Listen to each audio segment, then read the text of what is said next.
We all know the Netherlands as a rather small European state.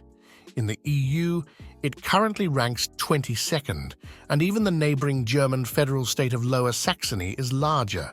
But what if I told you that the Netherlands was originally significantly larger, more precisely more than twice as large?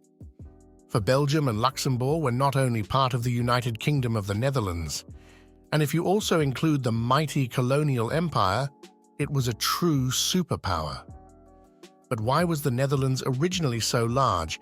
Why did the so-called United Kingdom of the Netherlands break apart? And what were the drastic consequences of its dissolution? All these intriguing questions will be explored in today's video. Enjoy! The Netherlands has a long history that dates back to prehistoric times. Archaeological finds indicate that the area was already settled in the Stone Age. However, the historical record begins with the rise of Roman rule. This was around the year 57 BC, when parts of what is now the Netherlands were integrated into the Roman Empire, particularly the areas south of the Rhine. During Roman times, many present-day cities like Utrecht were founded, and the infrastructure, including roads and fortifications, was expanded.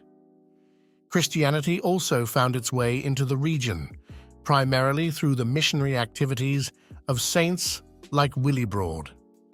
After the fall of the Roman Empire in the 5th century, the region experienced numerous invasions and occupations by various Germanic tribes such as the Franks and Saxons.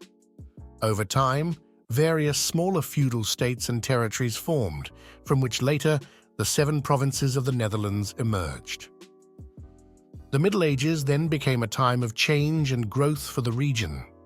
Feudal structures dominated, but trade and craftsmanship began to gain importance in the growing medieval cities like Amsterdam, Rotterdam, and Antwerp. The economy in particular benefited from the Hanseatic League, a trade network that connected many northern European cities. This early integration of political, social, and economic structures made the Netherlands a significant player in European history. But the 7 provinces, the precursors of today's Netherlands, were repeatedly, so they eventually secured themselves under the protection of the Spanish Habsburgs through clever marriage politics, where they would remain for the next centuries. However, dissatisfaction with Spanish rule grew. As strict Catholics, the Spanish sought to suppress the Protestant Reformation, which spread rapidly through the 7 provinces.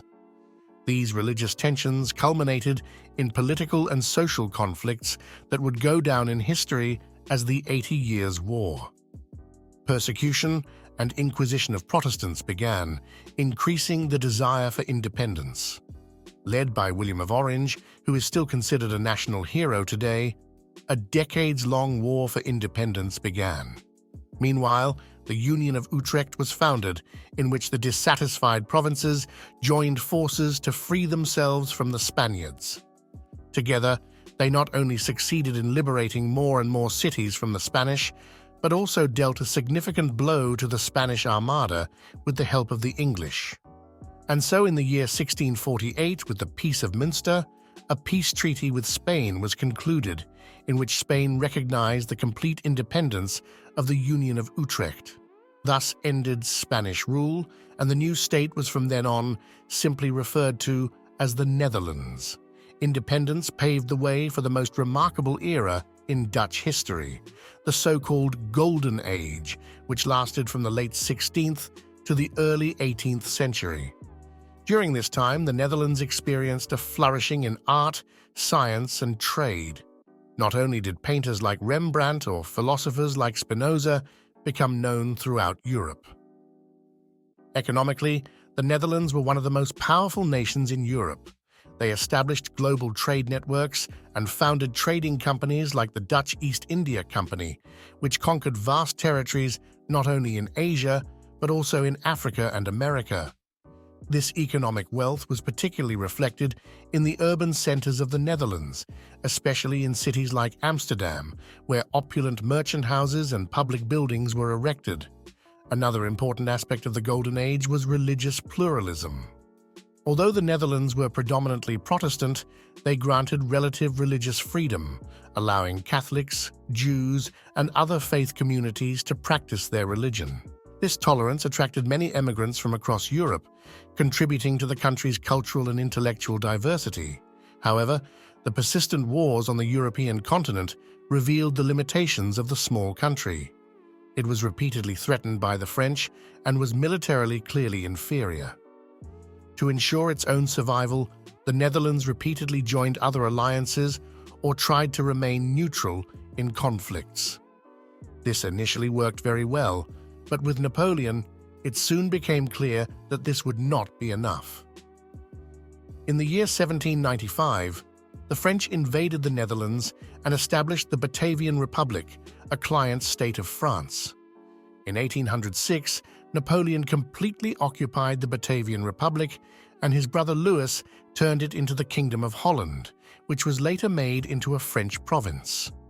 The dream of independence seemed shattered, but soon the situation in Europe would reverse. With the support of England, Prussia, and Russia, the French were defeated, and Napoleon was deposed.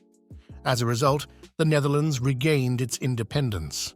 Moreover, the territory of the southern Netherlands, which would later become Belgium and Luxembourg, was ceded to the new state. Many celebrated this as a reunification, and the Dutch independence process seemed to be fully completed. In the year 1815, the United Kingdom of the Netherlands was officially founded, which looked approximately like this and included the present-day Netherlands as well as the territories of Belgium and Luxembourg. For the other European powers, this new state seemed to be a strong buffer zone against France. They hoped that a United Kingdom of the Netherlands would be robust enough to withstand any future French expansionist ambitions.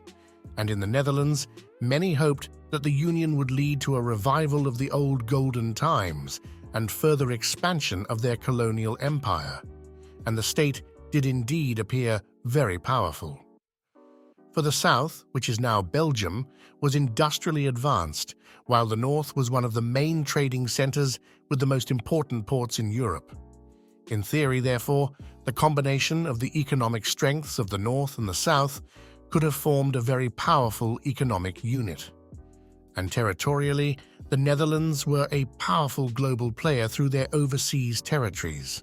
They had colonies on almost all continents, for example, parts of South Africa and Indonesia, as well as Sri Lanka off the coast of India and Guyana in South America. Besides the colonies, they also had trading posts in almost all important regions.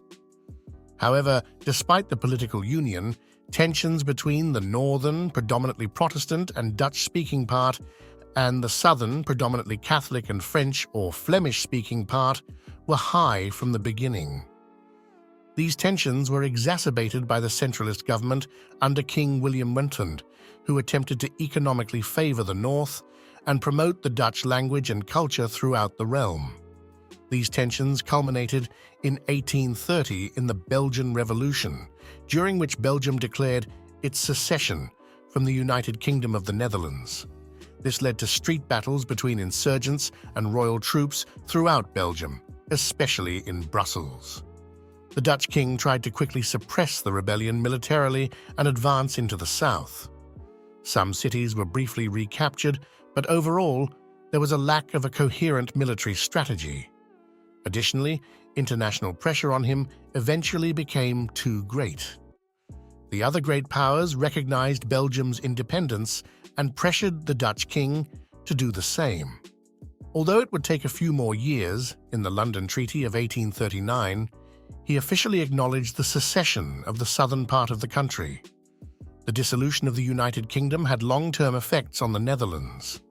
On the one hand, it limited the country's geopolitical role in Europe and led to a period of relative isolation.